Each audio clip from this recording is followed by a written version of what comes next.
Bonsoir, bienvenue à vous en direct sur Public Sénat. On va plus loin avec deux grands débats et l'entretien. D'abord, François Hollande en mode campagne électorale. Le président sillonne le terrain et détaille ses projets pour le reste du quinquennat. Pendant ce temps, l'ex-chef de l'État, Nicolas Sarkozy, rencontre Poutine à Moscou et décoche ses flèches contre la politique française. De nombreux invités à notre compagnie pour en parler tout à l'heure. C'est une annonce qui sème le trouble. L'Europe a-t-elle cédé au lobby sur la pollution en relevant les seuils d'émission des gaz polluants? L'Union européenne a provoqué un tollé. Débat à suivre. Enfin, mon invité pour aller plus loin ce soir, c'est un professeur reconnu, un cancérologue qui place le patient au centre de tout. David Kayat, son message est une ode au combat pour la vie et l'espoir, bien sûr. Voilà pour le programme. Merci d'être en notre compagnie ce soir. N'hésitez pas à réagir via le hashtag OVPL. Et tout de suite, les repères de l'actualité, c'est avec Paul Bouffard.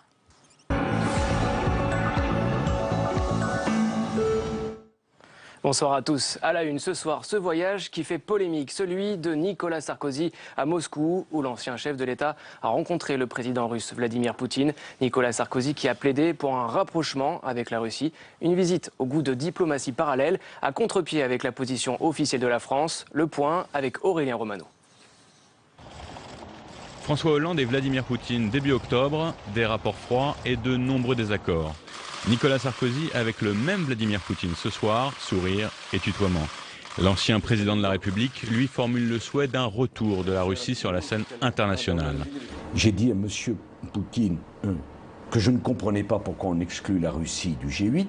Justement parce qu'il y a des désaccords, il faut pas davantage parler. Une position contraire à la diplomatie française qui s'oppose encore à la Russie sur le dossier syrien. Une attitude contre-productive d'après le Premier ministre.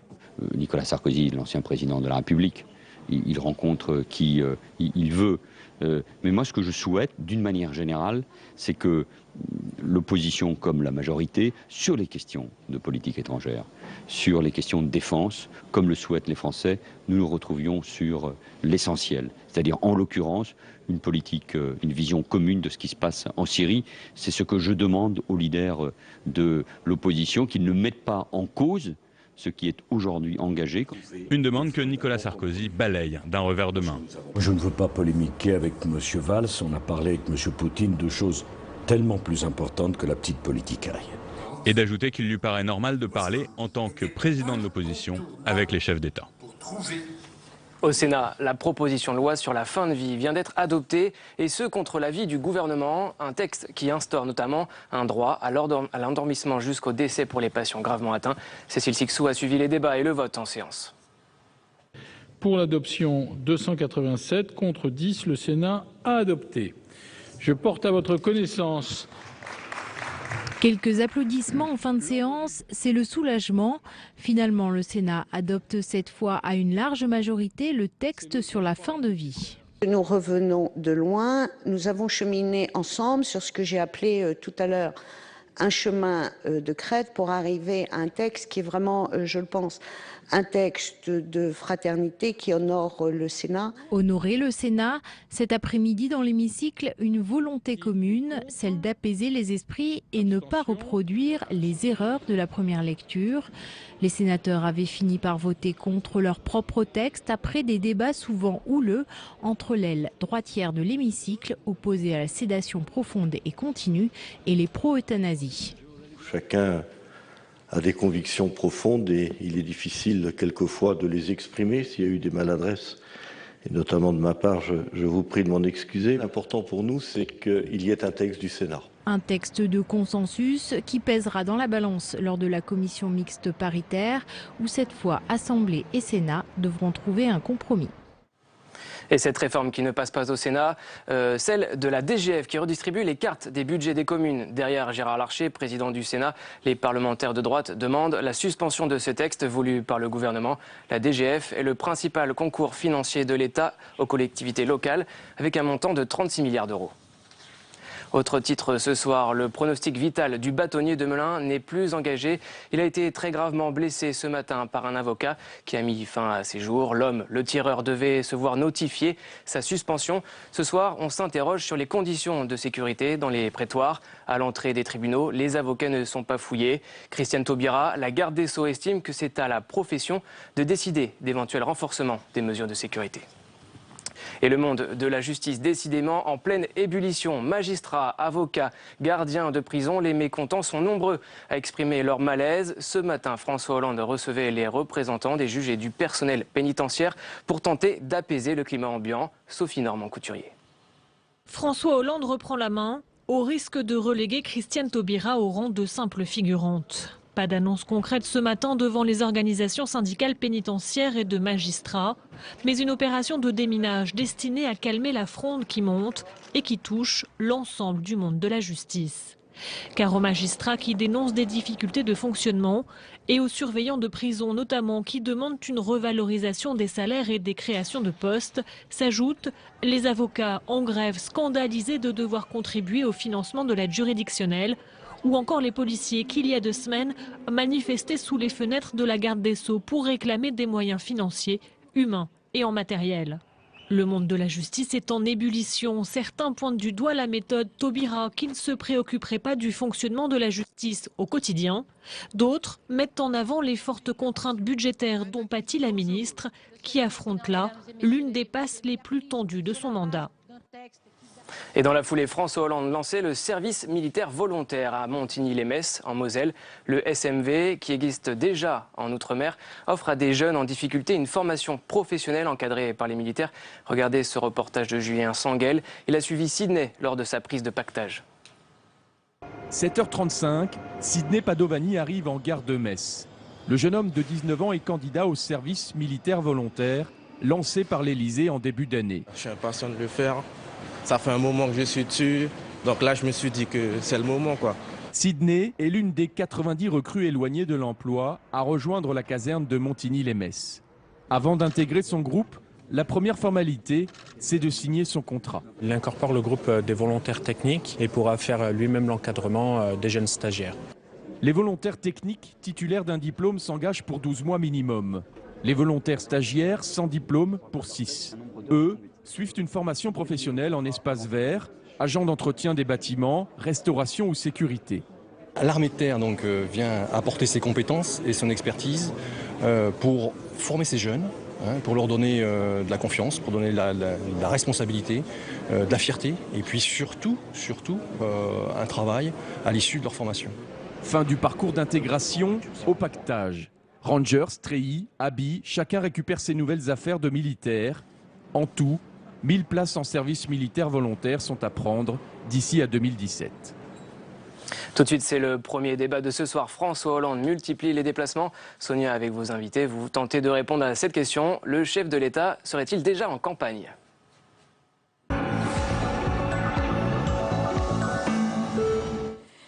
Oui, François Hollande en mode campagne électorale. Les proches du président, en tous les cas, s'en défendent. Mais force est de constater que le chef de l'État veut montrer qu'il continue à agir jusqu'à la fin de son quinquennat. Il était aujourd'hui en Lorraine pour faire des annonces dont nous allons parler. Et pendant ce temps, l'image croisée assez inhabituelle, celle de l'ex-président Nicolas Sarkozy qui était à Moscou pour rencontrer Vladimir Poutine. L'analyse et le débat autour de cette actualité politique avec nos invités ce soir. Bruno Jeudi, bonsoir. Bonsoir. Et bienvenue, rédacteur en chef politique à Paris Match. Nous accompagne le journaliste essayiste Claude Veil. Bonsoir et bienvenue. Bonsoir, Sonia. Avec nous également Claude Posternac. Bonsoir. Bonsoir. Fondateur de l'Important.fr et président de l'agence d'opinion La Matrice. Et Olivier Roucan. Bonsoir. Bonsoir. Politologue, enseignant-chercheur en sciences politiques. Alors messieurs, je voulais d'abord vous faire réagir à cette image aujourd'hui, une sorte de portrait croisé d'un président actuel, Bruno Jeudi, sur le terrain, qui poursuit, comme on dit, son tour de France, et un ex-président qui poursuit, lui, son tour du monde avec une escale à Moscou pour rencontrer Poutine. Tout cela est quand même assez inédit. Mais totalement, oui, totalement. D'abord, ce qui est inédit, c'est cette espèce de duel maintenant à distance depuis un an, puisque Nicolas Sarkozy est revenu dans l'arène politique il y a un an. Et du coup, on se retrouve avec ces deux images à front renversé, comme vous le disiez. Ce qui est intéressant, c'est que les deux cherchent le terrain où ils peuvent essayer d'apparaître sous leurs meilleurs aspects. On voit bien que Nicolas Sarkozy, il essaie de retrouver un rang d'ancien président. À l'étranger, c'est quand même plus facile et qu'il ne veut pas être enfermé dans son rôle de chef de l'opposition, où en plus, il a de la concurrence maintenant avec Alain Juppé, François Fillon, Bruno Le Maire et d'autres. Et puis François Hollande, lui, c'est un peu sur le front hexagonal qu'il doit essayer d'améliorer une situation qui paraît bien compromise pour lui. On en parlera sans doute, hein, pas la peine de revenir sur les sondages. Et donc il essaie avant la période de réserve en plus, liée à la période électorale qui va s'ouvrir, il est en train d'essayer de sillonner la France à toute vitesse, dans une espèce d'indifférence, je trouve. Pour l'instant, ça lui rapporte pas beaucoup. Alors peut-être que c'est des petits cailloux qui rapporteront plus tard. Pour l'instant, j'en doute. On va étudier l'impact éventuel. Restons sur ces portraits croisés. Claude Posternak, Nicolas Sarkozy a répété ce soir qu'il n'est pas là, à Moscou, pour attaquer François Hollande à l'extérieur du pays. Mais chacune de ces phrases était une sorte de flèche décochée au président ce soir. Oui, mais ils ont quand même leur propre agenda. C'est-à-dire que d'abord, il y a une première étape pour Nicolas Sarkozy, c'est d'abord faire le trou avec ses concurrents pour la primaire. Donc c'est déjà un principal enjeu. L'agenda du président est tout autre. Hein. C'est un double agenda, c'est-à-dire ne pas prendre une trop grosse fessée au régional et essayer d'être quand même présent au second tour, puisque c'est ce qu'il vise depuis très longtemps. Alors Hollande est dans son élément, il adore aller sur le terrain. Et on retrouve le premier secrétaire du PS qui a sillonné pendant des années et des années. Il adore aller avec les journalistes sur le terrain. Simplement, Bruno Jeudi a tout à fait raison. Ça imprime pas, c'est-à-dire que le problème de François Hollande, c'est qu'aujourd'hui c'est un émetteur décrédibilisé. Et il y a des règles en communication, et Jacques Pilon était le premier à le rappeler. Lorsque vous êtes décrédibilisé, il faut se taire. Le silence est un passage obligé pour recréer du désir.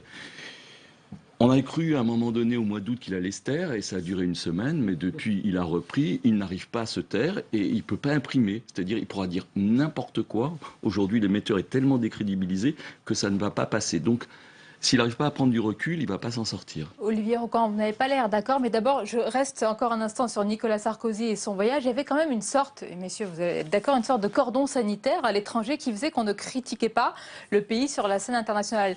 C'était une sorte de règle non écrite, hein, on est bien d'accord, mais cette fois-ci, elle semble balayer cette règle. Oui, elle est balayée, mais il y avait quand même eu Mitterrand et le petit télégraphiste à propos de Valéry Giscard d'Estaing, donc il y a de temps en temps de petits écarts.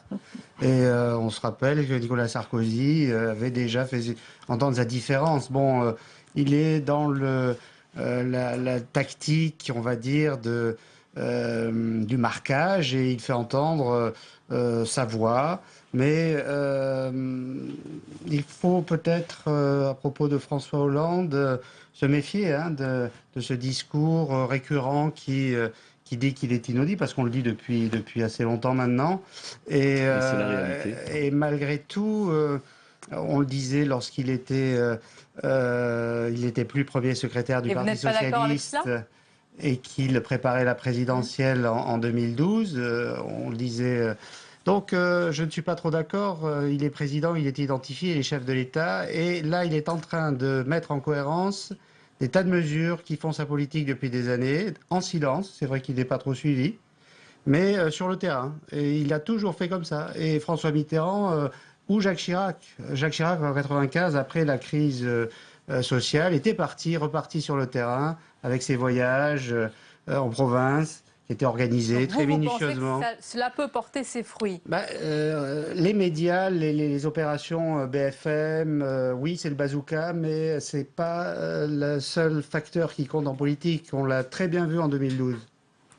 En tout cas, Claude Weiss, ce qui est sûr, c'est que le président ne veut pas donner l'impression d'un quelconque flou ou flottement. Il veut montrer qu'il est réformateur jusqu'au bout de son quinquennat. C'est là que les deux images sont intéressantes, parce que Hollande est dans la projection. Il veut montrer qu'il est l'homme de l'avenir. Il ne veut pas être l'ancien président. Et Nicolas Sarkozy non plus ne veut pas être l'ancien président. Il joue le présidentiable en cherchant à retrouver la stature internationale qui était la sienne lorsqu'il était à l'Élysée. Claude Posternak a évoqué Pilon. En fait, c'est de l'anti-Pilan qu'il fait, puisque, en gros, il y a... Pilan, qui était le grand conseiller, rappelons-le, de François Mitterrand. Le sorcier de la com de Mitterrand, puis de Chirac, qui, en effet, plaidait pour la rareté. Il y a l'autre école, qui est celle d'Alastair Campbell, qui était le spin doctor de Tony Blair, qui, lui, disait il faut saturer les écrans radars en permanence et faire l'agenda, faire la météo, il disait même, pour obliger tout le monde à tourner autour de vos propositions. C'est manifestement la stratégie qu'a choisie François Hollande, qui depuis septembre fait, après Sarkozy, qui depuis septembre fait 2 ou 3 discours tous les jours. Et en effet, il y a un moment où vous parlez tellement que personne ne vous écoute plus. Mais lui, il raisonne pas comme ça. Il raisonne d'une façon politique, je dirais, très très classique. Il fait campagne comme un député fait campagne en n'oubliant aucune commune de sa circonscription. C'est-à-dire, il coche les cases, il va voir toutes les catégories socio-professionnelles, il va voir les pompiers, il va voir les militaires, il va voir les avocats, les chasseurs, il s'exprime dans tous les médias, et il coche les cases, et il pense que tout ça, à terme, c'est votre hypothèse, finira par rendre. C'est-à-dire qu'actuellement, rien n'est audible, parce qu'il n'a pas de résultat, tout simplement, mais il se dit... Ce que je sème là poussera peut-être un jour, pas sûrement, peut-être un jour, parce que s'il pleut, c'est-à-dire s'il y a de la croissance et que tout ça germine, à ce moment-là, on se souviendra peut-être que j'avais dit, mes réformes vont marcher, que j'avais dit, j'ai promis ça pour le logement, que j'avais dit, etc. C'est un investissement sur 18 mois d'un homme qui actuellement sait qu'il est dans les choux, qui se raconte pas d'histoire, Hollande, il voit bien que... Mais il se dit, j'ai 18 mois pour grimper, et pour grimper, c'est une échelle, il faut monter les barreaux un par un. Il est dans le paradoxe Club Méditerranée, c'est-à-dire quand vous allez au Club Méditerranée, s'il pleut 3 jours et que les 4 derniers jours de votre séjour sont bons, vous restez sur la note du soleil. Lui, il espère que il sait que c'est la pluie en ce moment et qu'au moins il y ait 2 jours, parce que si c'est un jour c'est un petit peu court, mais qu'il y ait au moins 2 jours de soleil et on dira j'avais raison. Donc il est véritablement dans ce schéma. Alors justement, dans cette météo politique, lui il y croit, mais ses amis politiques, certains en tout cas beaucoup moins. Est-ce le cas, Bruno Jeudi? L'optimisme inoxydable de François Hollande bluffe les siens, mais ne parvient pas encore à être vraiment contagieux? Non. Non, pour l'instant, ils s'inquiètent beaucoup parce que eux, vous savez, les hommes politiques, ils raisonnent en fonction des échéances électorales et la première qui arrive, ce sont les régionales. Et aujourd'hui, la plupart des responsables socialistes se disent qu'ils vont en prendre une bonne, pour reprendre l'expression de l'un d'entre eux. Donc, ils ne se font aucune illusion. Même si c'est vrai que si la gauche parvenait à sauver 3 régions, voire 4, à ce moment-là, avec effectivement, il y a des régions, maintenant c'était 3 anciennes régions, donc peut-être qu'il y a aussi, on exagère l'importance de la défaite, parce que si c'était au final 6-7 régions, bon, ce serait toujours mieux que la droite en 2004 qui en avait perdu 20 d'un coup. Donc... Bon, en même temps, pour l'instant, on n'est pas vraiment dans cette hypothèse-là. Et pire, à la perte des régions, des nombreuses régions socialistes, pourrait s'ajouter un gain pour le Front National, ce qui serait une mauvaise nouvelle. D'abord pour la France et le président qui la préside, mais également pour l'opposition et Nicolas Sarkozy. Mais d'abord, ce serait une vraie catastrophe pour le pays. Et donc, évidemment, celui qui gouverne le pays aujourd'hui, c'est François Hollande. Donc ça, plus la perte de régions socialistes, franchement, à 18 mois d'une présidentielle, il y a mieux que montrer en matière. Il y a aussi Olivier Roucan et Claude Posternac, le contexte social. Vous vous souvenez du slogan, quasiment de la promesse de François Hollande en 2012, c'était la France apaisée, rassérénée. On en est loin et François Hollande est encore revenu sur ce sujet. Aujourd'hui, on l'écoute. En France, d'ailleurs, le premier mouvement, c'est d'avoir peur. Donc, il faut apaiser. C'est très important d'apaiser. Il y en a tellement qui veulent exciter. Donc, apaisons. Olivier Roucan, oui, c'est important d'apaiser, mais est-ce qu'on peut citer toute la série de crispations, de même bouffées de violence qu'il y a eu ces derniers temps et qui montrent qu'on en est loin de cet apaisement? Oui, mais il y a une énergie de la part de ce président qui veut incarner la protection. Hein. Ça fait plusieurs fois qu'il reprend ce thème. Et il y a une énergie là qui est dépensée pour, encore une fois, mettre en cohérence des tas de dispositifs qui ont été créés. Il a beaucoup insisté ce soir sur la réforme, les réformes qu'il met en œuvre, qu'il initie. Et je pense que tout ceci n'est absolument pas compris. Et il s'est lancé dans une course de fond pour essayer d'en faire émerger les grandes lignes, les lignes de force, qui pour l'instant ne passent pas du tout. Alors l'apaisement, la protection, il a beaucoup parlé aujourd'hui de l'armée. Il était donc en Lorraine, mais il évoquait bien les projections extérieures de cette armée et donc la politique de défense est aussi étrangère quelque part. Donc il y a un dialogue à distance avec Nicolas Sarkozy. Bref, il est peut-être en province, mais il est chef de l'État. Non, dans cette partie, clairement, aujourd'hui, c'est Sarkozy qui gagne. Pour une raison extrêmement simple, c'est-à-dire que la visite de Sarkozy à Moscou, elle marque 2 points. Un premier point, c'est je viens avec un gros bazooka alors que M. Juppé répond avec un blog. Donc il y a une différence, on ne joue pas dans la même catégorie. Et surtout, il écrit en creux l'absence de la France aujourd'hui dans le jeu diplomatique. La France est sortie du jeu de la Syrie. Petit détail, c'est aujourd'hui que commence la réunion sur le problème syrien où sont présents l'Arabie Saoudite, la Russie, les États-Unis et la Turquie. Donc en creux, il vient marquer l'absence. Il vient marquer l'absence de la France. L'élection ne se jouera pas sur la politique étrangère. Voilà. Et deuxièmement, c'est le seul chapitre sur lequel les Français font crédit à Hollande. Quand on regarde dans les sondages, qu'est-ce qu'il a réussi, c'est à peu près le seul chapitre où il ne le massacre pas. Mais tout à l'heure, vous demandiez est-ce qu'il est en campagne. Il est même pas en campagne, il n'est pas entré aujourd'hui en campagne à Nancy. Les institutions de la Ve République, depuis que nous sommes dans le quinquennat, plus l'inversion du calendrier, fait que vous entrez en campagne le jour de votre élection. Il est entré en campagne concrètement le 8 mai 2012, il est entré en campagne. Parce que d'abord il y a une élection par an et que le chef de l'État est le chef de la majorité. Souvenez-vous la fameuse anaphore, ça commence par « moi président, je ne serai pas le chef de la majorité ». Aujourd'hui, il reçoit les députés par fournée toutes les semaines et il leur fait l'argu des élections régionales. Voilà ce qu'il faut dire, voilà comment il faut taper Marine Le Pen. Donc il est le chef de la majorité, il est le chef du gouvernement, il est en campagne pour sa réélection et pour son camp. Et vous avez parlé justement de Marine Le Pen. Bruno Jeudi, François Hollande a décidé de mettre en scène son affrontement avec Marine Le Pen dès maintenant. Il a choisi d'apparaître comme son opposant déterminé. On l'avait écouté sur RTL en parler et parler de l'image de la France si jamais une région était gagnée par le Front National. Il en a reparlé aujourd'hui, mais sans citer ni Marine Le Pen, ni le Front National. On l'écoute. Il y a des discours qui font commerce de désespoir. Et c'est un commerce fructueux. Parce que le désespoir est ce que, finalement, il est le plus facile à vendre. Des marchands de peur qui prônent la régression les jours pairs et le repli les jours impairs.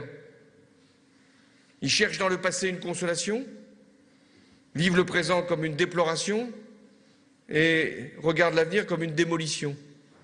Voilà une phrase qu'on peut retenir, mais au final, quel impact? Là, il ne cite plus ni Marine Le Pen ni le Front National. Oui, il l'avait déjà fait, vous le disiez, après son intervention et sa réponse musclée à Marine Le Pen dans l'enceinte du Parlement européen, qui avait marqué ce coup d'envoi, ce qui est assez rare, c'est-à-dire que quelque part il essaie de désigner adversaire, de se poser en rempart contre l'élection de Marine Le Pen et essayer d'étouffer les Républicains, créer un match entre le Front National.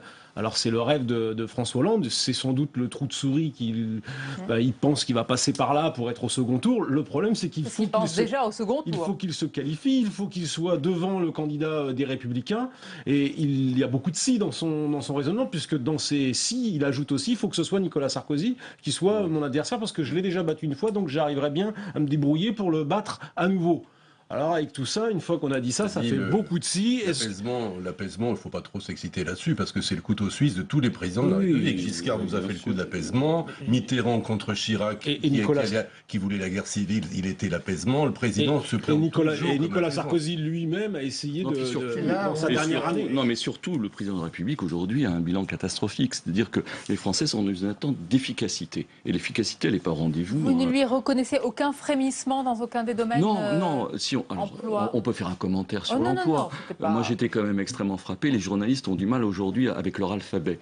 C'est-à-dire que le chômage, c'est A, B, C, D, E. C'est 4 catégories. Et maintenant, on annonce uniquement la catégorie A, alors qu'on annonçait ABC. Si on prend ABC, ce qui était la valeur, vous avez raison. Sur ABC, on est en progression. Et si je fais ABCDE France plus d'hommes oui. hors métropole. C'est 6 millions, c'est 6 millions, c'est 6 millions. C'était pas déjà avant, je suis d'accord. Non, mais c'est 6 millions sans que ce soit l'un ou l'autre, peu importe. Mais c'est 6 millions. C'est 6 millions 110 000, c'est le DARES. C'est pas l'INSEE, c'est 6 millions. Donc aujourd'hui, il est dans une situation, il est dans une situation où les résultats ne sont pas là. Donc il revient sur un thème normal pour la gauche, c'est-à-dire le thème des valeurs. C'est-à-dire qu'aujourd'hui, il essaye de prendre globalement la gauche en otage en disant, écoutez, c'est vrai, peut-être je n'ai pas tout réussi, mais aujourd'hui, le rempart au Front National, c'est moi. Donc c'est la seule carte qui joue, il va la jouer de plus en plus, tant que les résultats ne seront pas au rendez-vous. Et les résultats ne seront pas au rendez-vous parce que les programmes ne sont pas là.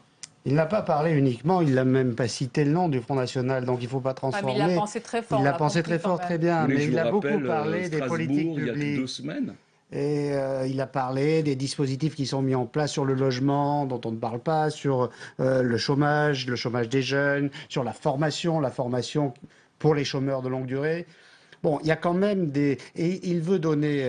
Non, on n'en parle pas. Il ne veut pas tomber... Lui-même s'est fixé comme objectif l'inversion de la courbe du chômage. Il ne veut pas... Il s'est lié sur cet objectif. Du coup, les autres politiques apparaissent comme presque secondaires. On ne parle pas des sujets de fond, finalement, parce qu'il a eu un slogan malheureux. Ensuite, on ne parle plus de...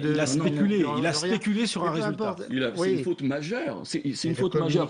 Quand vous êtes en 5e République, vous adressez aux Français... La communication, c'est important, mais c'est de la politique. La communication politique, c'est de la politique. Il a fait une faute majeure.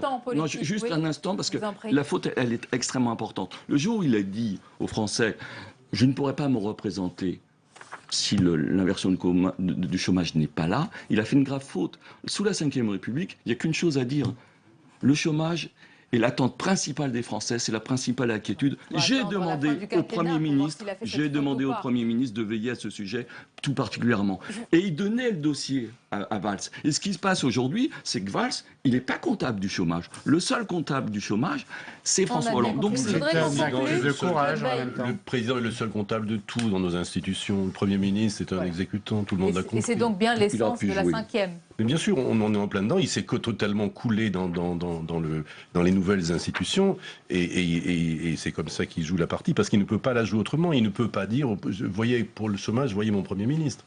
Et d'ailleurs, si on parle de... Il y en a d'autres qui l'ont fait. Non. Si, moi je me rappelle de Mitterrand avec Chirac. Ils ont toujours été sanctionnés pour ça. C'est de la cohabitation, là. Oui, mais... C'est de la cohabitation. Donc c'est vrai que... D'ailleurs, François Hollande, à un moment, a espéré échapper à cette règle au début. Il nous a fait le coup du président normal, s'est rendu compte que de toute façon tout convergerait vers le président. Vous voyez quand même dans le discours d'aujourd'hui, c'est l'inflexion sociale. Là, on voit très bien l'accélération du calendrier, l'accentuation sur le social, parce qu'il a besoin de marginaliser, d'écrabouiller ses rivaux à gauche, en reprenant le discours de la solidarité et de la justice sociale, et puis parce que ça sera, si jamais il arrive à se qualifier contre Nicolas Sarkozy, ça sera aussi... Ou d'autres, hein, tout est encore quand même malgré tout ouvert. Son arme, c'est moi, je protège notre modèle social contre ceux qui veulent le démanteler. Merci messieurs pour votre analyse. Restez avec nous, la suite de votre émission. On va plus loin et on va s'intéresser à présent tout autre chose, mais il y a quand même un rapport au French bashing, décidément toujours à la mode aux États-Unis. C'est l'édito du soir.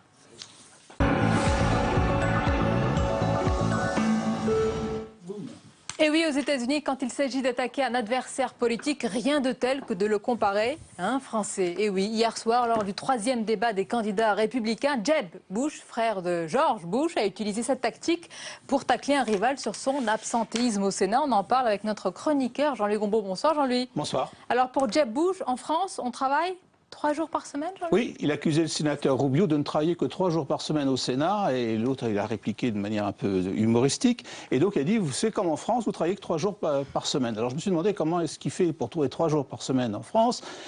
Effectivement, il a peut-être qu'il n'a regardé que le dossier du travail à temps partiel. Effectivement, quand on regarde le travail à temps partiel, on a 18% des Français qui travaillent 18 heures par semaine, ce qui nous amène à peu près un petit peu moins de 3 jours par semaine. Mais si on regarde les choses un peu plus sérieusement que l'a fait sans doute M. Bush, si on regarde les gens qui travaillent à temps partiel et à temps complet, on arrive à plus de 35 heures en France, un peu plus d'ailleurs que ce que font les Allemands quand on additionne le partiel et le complet, et à peu près la moyenne européenne. En revanche, ce qui est vrai, c'est si on regarde uniquement les gens qui travaillent à temps complet, on arrive à plus de 37 heures, 37,5 heures en France, alors qu'en Europe, on arrive à plus de 38 heures. En Allemagne, on arrive à 40 heures. En Grande-Bretagne, on arrive à 41, 42 heures par semaine. Donc sur le temps complet, effectivement, les Français travaillent moins, mais certainement pas 3 jours par semaine. Ça, c'est sûr. Et si on compare, puisque M.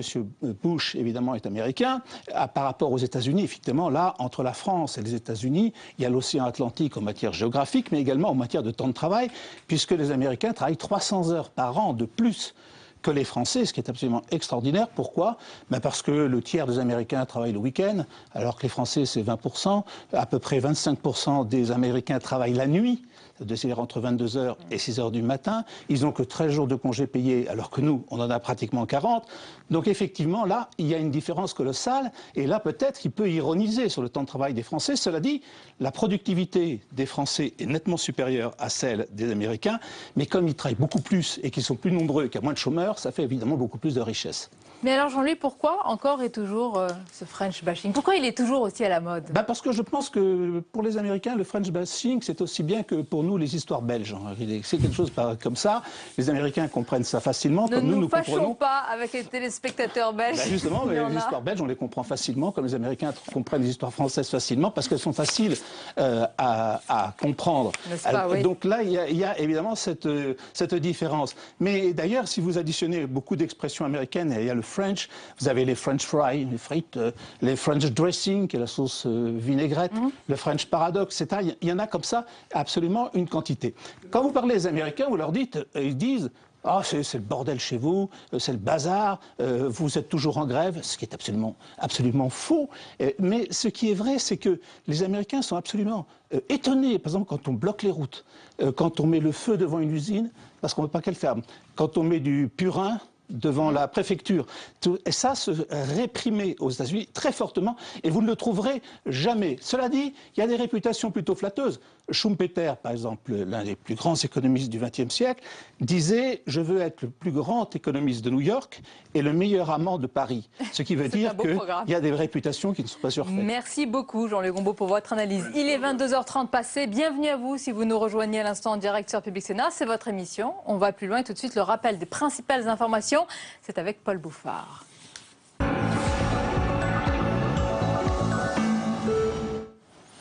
Sourire et poignée de main devant les caméras. Rencontre entre Nicolas Sarkozy et le président russe Vladimir Poutine. L'ancien chef de l'État défend l'intervention russe en Syrie. Un déplacement qui agace Manuel Valls, le Premier ministre. La gauche parle ce soir de diplomatie parallèle. Écoutez Nicolas Sarkozy et Manuel Valls. Nicolas Sarkozy, l'ancien président de la République, il rencontre qui il veut. Mais moi, ce que je souhaite, d'une manière générale, c'est que l'opposition comme la majorité, sur les questions de politique étrangère, sur les questions de défense, comme le souhaitent les Français, nous nous retrouvions sur l'essentiel. C'est-à-dire, en l'occurrence, une politique, une vision commune de ce qui se passe en Syrie. C'est ce que je demande aux leaders de l'opposition, qu'ils ne mettent pas en cause ce qui est aujourd'hui engagé. Je ne veux pas polémiquer avec M. Valls. On a parlé avec M. Poutine de choses tellement plus importantes que la petite politicaille. Qu'est-ce qui compte aujourd'hui? Il faut tourner la page de la crise ukrainienne en convainquant M. Poutine d'appliquer complètement l'accord de Minsk. Et il faut faire en sorte qu'en Syrie, qui est un drame, au lieu d'avoir deux coalitions, une coalition avec les Américains et une coalition avec les Russes, il n'y en ait qu'une seule contre un seul ennemi commun qui est Daesh. Est-ce que d'après vous, ça ne vaut pas la peine qu'on se déplace pour parler au fond des choses et pour porter ce message que l'Europe a besoin de la Russie, que la Russie a besoin de l'Europe? Dans l'actualité encore, ce numéro vert pour lutter contre le harcèlement à l'école. Composé désormais gratuitement le 30-20. Le harcèlement scolaire, un collégien sur 10 en est victime. Il prend de l'ampleur sur Internet et les réseaux sociaux. La ministre de l'Éducation, Najat Vallaud-Belkacem, indique qu'il faut sortir les victimes du silence. Une journée nationale sera dédiée à la prévention et un clip vidéo est pour l'occasion diffusé à la télévision. Regardez cet extrait. T'es nul, crétin, va. Tu sais même pas lire. Débile, t'es la honte de la classe. Baptiste, t'es avec nous?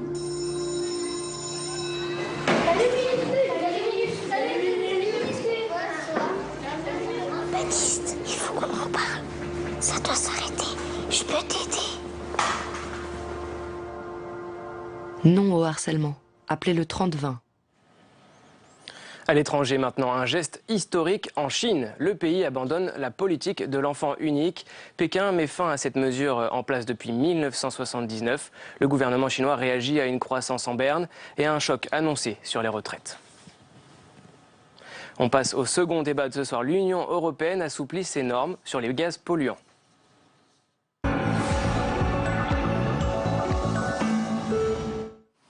Oui, merci Paul. Et c'est une décision qui sème le trouble. L'Europe a-t-elle décidé d'être plus souple sur la pollution? En tous les cas, l'Union européenne a décidé de relever les seuils d'émissions de gaz polluants pour les moteurs diesel pour les prochaines procédures de test. Et l'initiative a de quoi surprendre, bien sûr, surtout après le scandale Volkswagen. Alors, quelles sont les raisons d'une telle prise de position? Quel est le rôle des lobbies également dans l'enceinte européenne?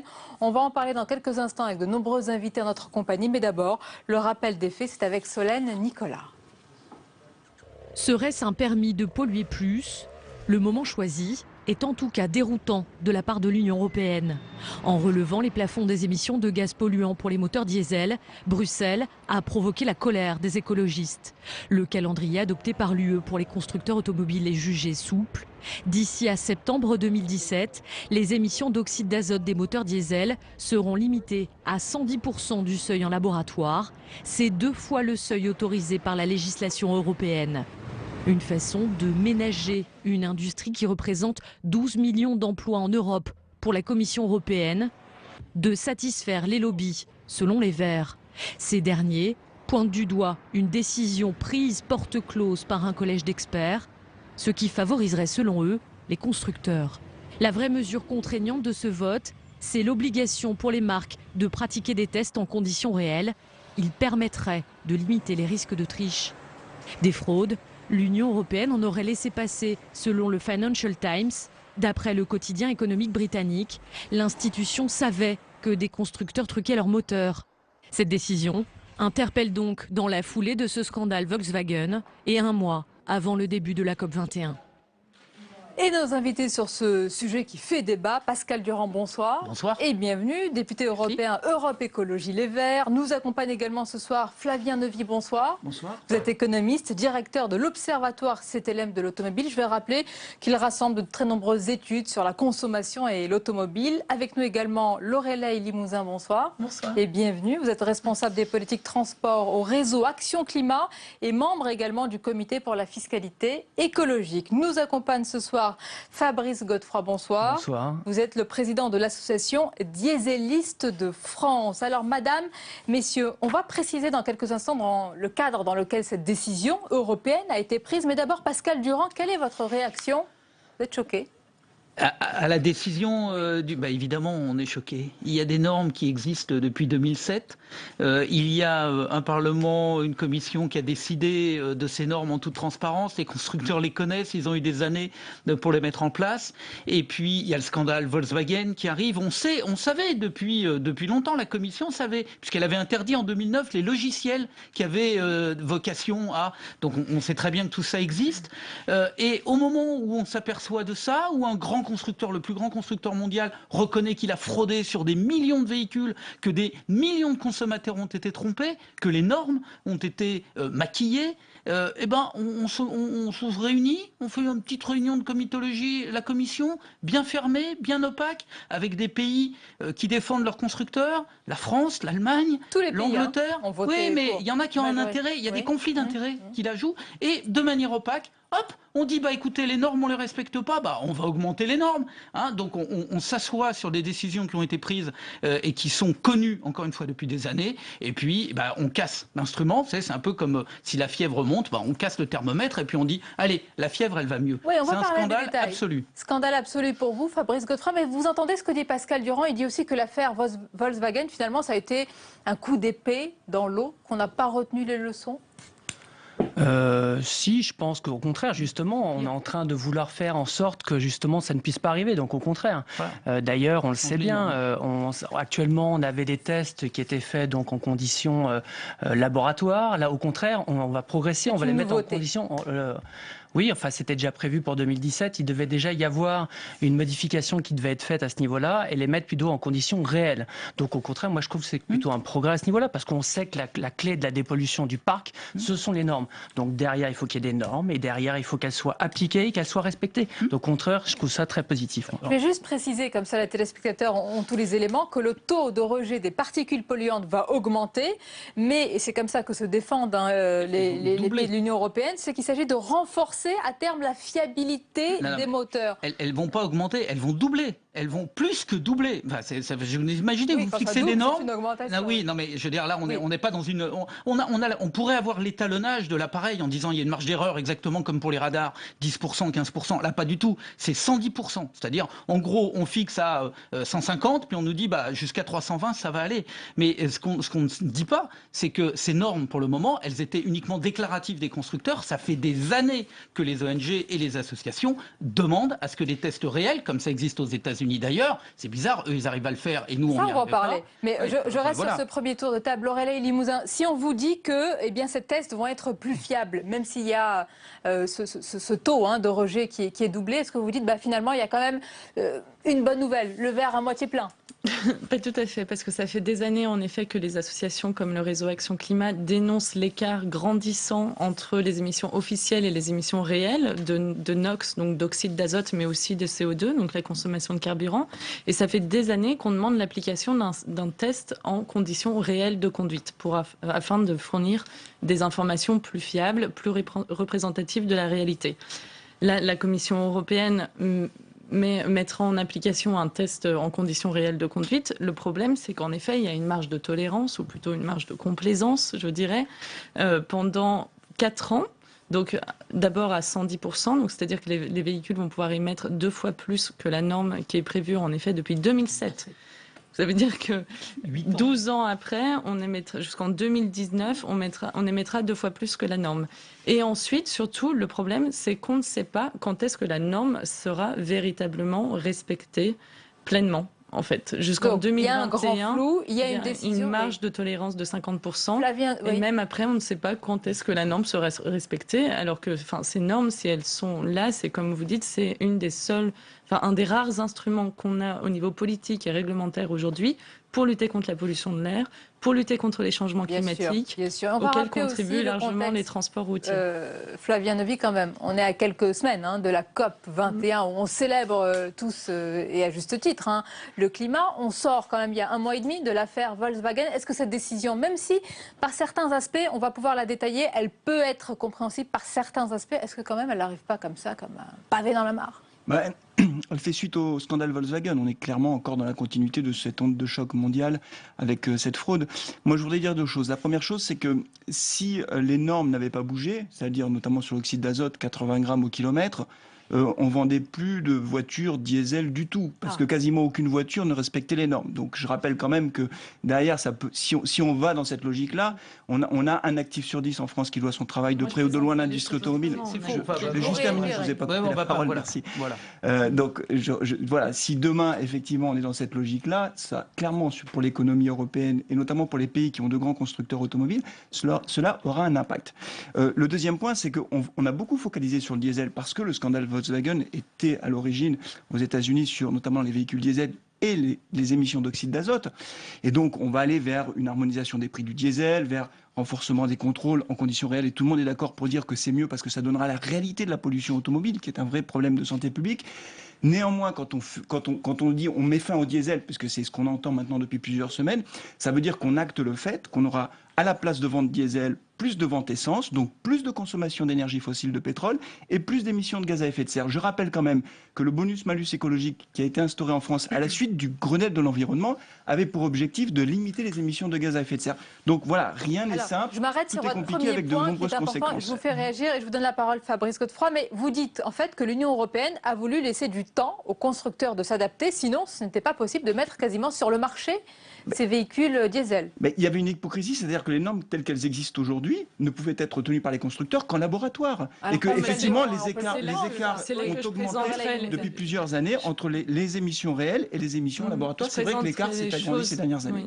Oui, tout à fait, et je présenterai les choses un peu autrement, parce qu'en effet, on a 9 véhicules sur 10 qui ne respectent pas la nouvelle norme Euro, ce qui signifie qu'il y a quand même un véhicule sur 10 qui la respecte, et donc que c'est technologiquement possible de respecter les normes anti-pollution.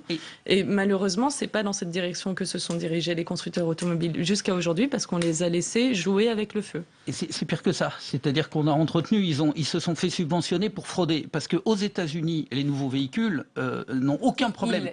Les constructeurs, écoutez, moi ce que je vois, c'est quand même un silence assourdissant. On a une fraude. On nous explique la concurrence libre et non faussée en Europe, c'est la pierre angulaire. Vous avez le premier constructeur mondial, dont le président est obligé de démissionner, avec quelques indemnités quand même, parce que le pauvre. Mais il démissionne. Il explique qu'il a au moins mis des logiciels frauduleux sur 11 millions de véhicules, et aucun autre constructeur ne réagit. C'est quand même bizarre. Je sais pas, moi je passe un examen, le premier arrive à l'examen, en fortiori si c'est un concours, on s'aperçoit qu'il a triché, et puis les autres derrière disent non mais on vous en prie, allez-y, continuez. Donc pour vous, il y a une on chaîne, se fout de tout nous. Le monde se tient la main. Oui, mais attendez, moi ce que je veux dire quand même, parce que ce chantage à la vente de voitures, à l'emploi, etc. est absolument scandaleux. Aux États-Unis, les normes sont beaucoup plus dures. Et les normes sont respectées. Et les constructeurs arrivent à les respecter. Donc là, ce qu'on a, c'est que pendant des années, l'industrie européenne a détourné l'argent public parce qu'ils se sont fait subventionner leurs véhicules à coût de 8 milliards pour le diesel par an en France. 8 milliards par an en France que vous et moi, on paye, qu'on ait ou pas des véhicules diesel. Et l'industrie automobile, pendant ce temps-là, engrangeait les aides et licenciait. Et à continuer à faire des diesels qui ne vendent pas. Et par ailleurs, le diesel, quand même, c'est un problème de santé publique. Les accusations sont à la fois graves et globales. Oui, mais je voudrais pas non plus qu'on oublie que la question du diesel, c'est pas que quelque chose dans l'absolu, de la consommation, etc. C'est 100 000 morts par an, d'après l'OMS, en Europe. 100 000 morts par an. Pardonnez-moi, Pascal, ça, c'est l'OMS. Ces études, il faudrait qu'il y ait quelqu'un avec nous vraiment de spécialiste pour le... Elles ont été publiées, ces études. C'est les études de l'Organisation mondiale de la santé. 100 000 morts par an. Vous les avez lues? Oui, bien sûr, je les ai lues. Et celles d'avant? On parle d'un diesel de quelle génération? On parle d'un diesel qui travaille sur route? Maintenant, vous parlez de génération. Moi, je vous parle du diesel. Les rapports de l'OMS sont faits sur un diesel. Non, mais attendez, monsieur, je vous écouterais si vous m'aviez dit ça il y a quelques années, en disant oui, d'accord avec les diesels, cette polémique à 10 ans ou 12 ans de retard. Je vous ai pas entendu à l'époque dire que vos diesels étaient en train de tuer les gens. Vous nous entendez? Alors vous aviez des problèmes d'audition. Là, on en parle. Je suis désolé. Ça fait 15 ans que l'OMS dit que le diesel est cancérigène. 15 ans. Un diesel ancienne génération. Les rapports ont été faits dans des mines de charbon. C'est des moteurs industriels, véhicules diesel. Ça n'a strictement rien à voir. Vous me faites penser à l'industrie du tabac. Prenons un rapport. Vous êtes aussi crédible que l'industrie du tabac. Pascal Durand, laissez-le. Non, mais dernier rapport. Il y a eu un rapport qui est beaucoup plus récent, qui est un rapport américain, et on dit actuellement que tous les rapports américains sont beaucoup plus intéressants. C'est le rapport de Health Effects. Et eux, ils ont fait des rapports. Ils ont fait des analyses. Ils ont fait des analyses sur des véhicules type Euro 5, donc équipés de filtres à particules. Donc le rapport de l'OMS, il était sur des véhicules diesel industriels dans des mines de charbon, des groupes électrogènes qui n'ont strictement rien à voir avec des véhicules qui roulent. C'est vrai, non, c'est faux ou pas? Non, mais donc, alors, extraordinaire, effectivement, et donc le rapport de Health Effect avec des véhicules FAPé qui roulent sur route, on s'aperçoit effectivement que là, il n'y a plus de problème sanitaire. Le problème de cette polémique, j'aimerais juste finir. Le problème de cette polémique sur le diesel, c'est qu'elle a 10 ou 12 ans de retard et qu'elle n'a plus lieu d'être. Il n'y a plus d'arguments véritablement écologiques et industriels. Et notamment, vous parliez du CO2. On a besoin du diesel. Incroyable d'entendre ça. Vous allez répondre, on a du temps. Non, c'est même pas qu'on réponde. Mais il y a 10 ans, vous nous disiez que vos produits étaient cancérigènes. On ne se connaissait pas il y a 10 ans. Non, mais attendez. Non, mais est-ce qu'il y a 10 ans... Je ne pas le constructeur, monsieur. Allez, en tous les cas... Non, du tout, vous n'êtes pas là du tout pour défendre le diesel. Du tout. Pardon. Non, mais non, vous êtes objectif. Je pense qu'on fait une polémique sur le diesel. Est-ce que vous êtes d'accord? Les discours sur le diesel auraient été intéressants il y a 10 ans. On l'a bien compris. Il y a aussi un autre aspect que malheureusement, le problème n'est pas réglé. Un aspect important, pardonnez-moi, parce qu'il y a aussi des gens qui travaillent dans ces filières, il y a des sous-traitants, etc. Donc on ne peut pas occulter le fait que ce sont des milliers d'emplois. Mais on fait très bons moteurs essence. Il y a encore des emplois actuels. Est-ce que vous en tenez compte? Mais bien sûr. Et nous, on disait même que l'industrie automobile a beaucoup plus d'avenir sur les véhicules à essence à 2 litres. Ça fait des années que l'on dit que la filière diesel est une impasse pour l'industrie automobile française qui continue et qui va continuer à perdre de l'emploi. Pascal Durand, vous croyez vraiment à la fin du diesel ? Ah mais non seulement j'y crois, mais le diesel, ça va être un problème sanitaire qui va être encore pire que celui de l'amiante. Donc c'est pas que j'y crois, c'est que les véhicules à essence existent. Donc pourquoi faire du diesel si ce n'est... Ils n'ont aucune problématique de sanitaire. J'ai bien compris. En termes de pollution, j'ai bien compris, c'est comme le tabac, on peut fumer autant qu'on veut, on risque rien. Écoutez, cette propagande-là, on la connaît tellement. Vous avez raison, rien ne se passera jamais. S'il vous plaît, laissez-lui la parole. Voilà. Merci. D'abord, c'est quand même difficile de montrer ou de citer le parc automobile américain en exemple d'un point de vue environnemental, des gros 4x4 qui consomment 12 litres au 100 en émettant beaucoup de gaz à effet de serre. On peut dire beaucoup de choses, mais peut-être pas cela. Premier point. Le deuxième point, c'est que les moteurs essence, de façon incontestable, consomment plus de pétrole à véhicules identiques, ils consomment environ 30% de plus, ils émettent plus de CO2. Je ne nie pas le problème des particules fines de l'oxyde d'azote, mais je n'ai jamais dit le contraire. Je note quand même... On parle que de ça. Oui, non, mais je note quand même, et vous connaissez certainement les chiffres d'Air Paris, que quand on parle de qualité de l'air dans les grandes villes, et notamment en Ile-de-France, le secteur résidentiel, le chauffage des bâtiments, si on prend les particules fines, c'est 26% des particules fines. Les particules fines, c'est même 36%. Donc, je veux dire, il n'y a pas que la voiture. Mais absolument, c'est d'ailleurs tenu. Je vais juste terminer sur un point par rapport aux constructeurs. Oui, vous avez raison, madame, quand vous dites qu'il faut effectivement des objectifs, et des objectifs concrets pour les constructeurs, et ils en ont. Donc maintenant, on va changer un peu les règles, on va faire des tests dans différentes conditions. Ce qui est difficile pour les constructeurs, et ça, il faut quand même l'entendre, c'est quand on leur fixe de multiples objectifs en même temps. C'est-à-dire que quand on leur dit à horizon 2020, c'est 95 grammes de CO2 par kilomètre, et qu'en même temps, on leur impose, et la réglementation le fait, de réduire l'oxyde d'azote, les particules fines, etc. Il faut savoir qu'à la clé, pour un constructeur généraliste, c'est des centaines de millions d'euros, voire des milliards d'euros d'investissement. Et en même temps, l'argent qu'ils vont mettre dessus, et c'est nécessaire, c'est le sens de l'histoire, ils ne peuvent pas le mettre sur la recherche d'énergie alternative, de motorisation alternative, le 100% électrique, l'hybride, qui sont des technologies bien meilleures d'un point de vue environnemental. Ils ne peuvent pas tout faire en même temps. Et c'est pour ça qu'il faut essayer de faire les choses dans le temps, parce que sinon on va dans le mur. Un instant, donc il y aurait un manque d'objectifs clairs et de politiques claires qui conduirait aussi au fait que les constructeurs ne savent pas. Il y aurait une déperdition de moyens. C'est ce qu'on redoute. Vous n'êtes pas du tout d'accord sur ce point-là ? C'est pas qu'on n'est pas du tout d'accord, mais c'est ce qu'on redoute vraiment aujourd'hui avec le scandale Volkswagen, c'est que ça serve d'alibi aux constructeurs automobiles pour s'opposer aux normes. Et le CO2 et le NOx, l'oxyde d'azote, la lutte contre le CO2 et le NOx peuvent être compatibles. Et c'est le cas par exemple avec les véhicules hybrides essence qui permettent une réduction de la consommation de carburant et de la pollution. Qu'est-ce qu'ils font Toyota à Valenciennes ? En France, ils font des véhicules hybrides qui se vendent très très bien et qui respectent à la fois les normes sur le CO2, les normes sur le particule, les normes sur l'oxyde d'azote, tout simplement parce qu'il y a des choix qui ont été faits. Je répète, en France, par souci de préserver une mauvaise industrie qui était l'industrie du diesel. Alors sachant il y a quand même des décisions. Pouvez pas, le gouvernement français, quand même, ça vous a pas échappé, veut augmenter d'1 centime la fiscalité sur le gazole et la baisser de manière symétrique sur l'essence. C'est une volonté quand même quelque part de mettre fin au tout diesel dans le parc des entreprises. On a perdu, en l'occurrence, et c'est très bien qu'ils le fassent, c'est très bien qu'on aille vers une convergence essence-diesel, d'autant plus qu'on importe le gazoil alors qu'on raffine l'essence. Donc en plus, en termes de balance et de commerce extérieur, c'est intelligent. C'est incontestable. Voilà, donc au moins sur ce point-là. Après, baisser le prix de l'essence, c'est pas forcément un signal compréhensible.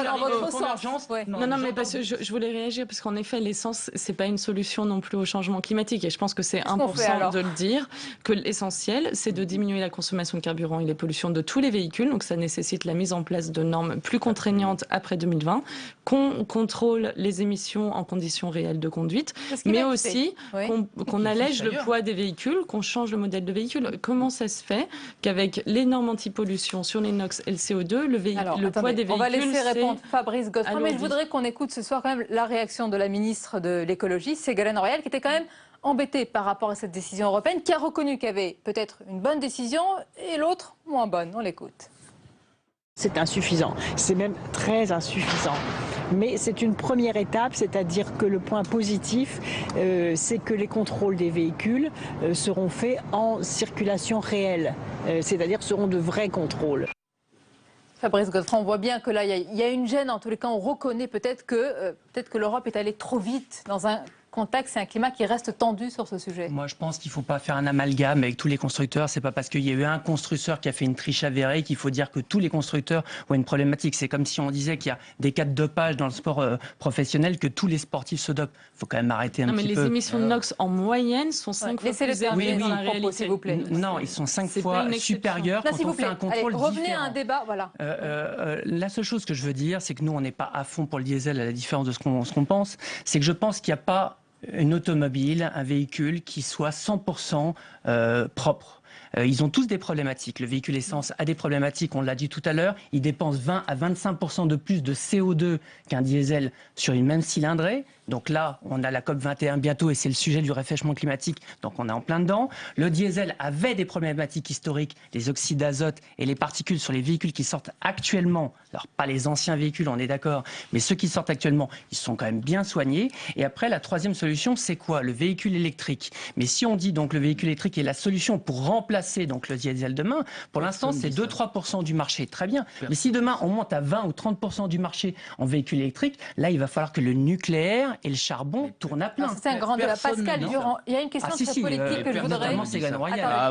Quand on voit la prime actuellement, c'est remplacer votre vieux diesel par un véhicule électrique. 10 000 euros, c'est bien là où on vous emmène vers le véhicule électrique. J'ai dit ce que j'en pensais de ces 2%, et c'est pour ça que je répète, et quand j'étais allé voir Jean-Marc Ayrault, qui s'était engagé, vous vous en souvenez, en 2012 et 2013, et il avait pris l'engagement sur la fiscalité, il avait dit, bah oui, malheureusement, c'est dommage qu'il n'y ait pas de continuité de l'État là-dessus, il avait dit le véhicule à 2 litres à essence, parce que les constructeurs français, pour revenir à votre question de l'emploi, qui est également une question que moi j'entends très bien.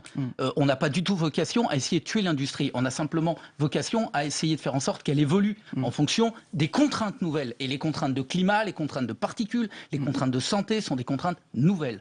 Donc le véhicule à 2 litres à essence, les Français sont quasiment les meilleurs au monde. On a quasiment les meilleurs ingénieurs, les meilleurs bureaux d'études sur ces questions-là, sur le poids des véhicules. C'est bien de le rappeler. Mais oui, mais c'est pour ça qu'on peut se servir de notre capacité d'ingénieur. On a une des meilleures ingénieries du monde en matière automobile, et vous le savez très bien. On peut l'utiliser à ça plutôt qu'à truander. Attendez, il nous reste quelques minutes. Je vais vous laisser. C'est pour ça que je pense. Je vais vous laisser quelques minutes. Il nous reste, pardonnez-moi, 2 minutes, mais je vais vous laisser la parole en guise de conclusion. Je vous pose une question générale, vous pourrez dire ce que vous voulez. Pourquoi, selon vous, et on le voit ce soir, ce débat est tellement hystérique? Pourquoi ce sujet... Hystérique, faut pas abuser. Attendez, il hystérise la société passionnée. Je ne vous ai pas dit dans ce sens-là. Pourquoi il suscite autant de réactions clivantes, selon vous? Pour une raison simple, c'est que la voiture, quand même, c'est une cible quand même globalement assez